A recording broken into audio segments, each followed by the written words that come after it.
Sunshine, you no better know that.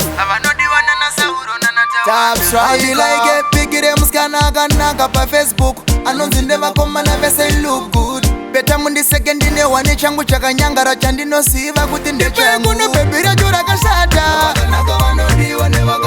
Andita nonzi nema face baby uyu inyama. Muchenga mari wana mundi tambisa. Kwachewe kuti akafamba ega nizikame. Yes, dipeza chozo kanyangara kunyanga zhuma beyond dipeza kasakara.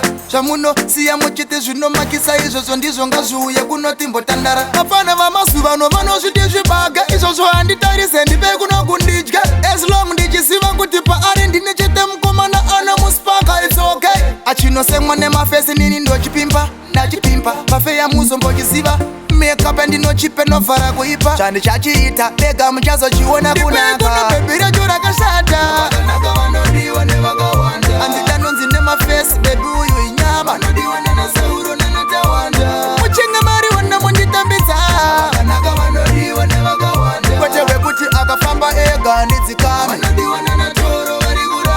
Ndikaita mistake ya kuonekwa nevanu ndinae. Nongonyeba kuti kazini yangu. Amazvirambe kosuka tiona tiri tu. Unogona kutofunga kuti mkomana wangu. Amwe vanonditi Dr. Mashaye. Ane ndindo wapindura kuti Mashaye.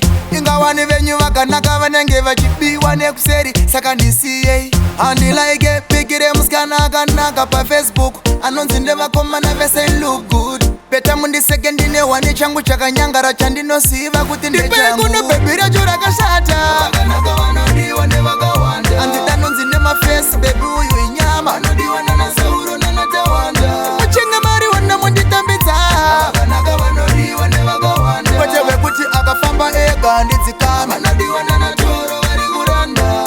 Yes, ndipeza chozo kanyangara kunyanga zhuma beyond ndipeza kasakara. Shamuno siya muchite zvino makisa izo zondizo ngazuye kunotimbo tandara. Mafana vamasuva no vano zvidizvibaga izo zvoanditarise ndipe kuno kundidya.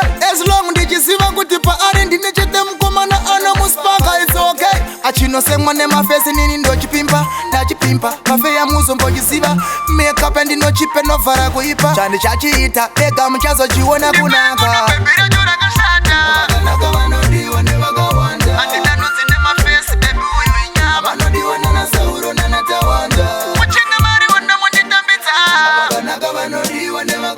Kwachewe kuti akafamba ega ndizikame. Sunshine.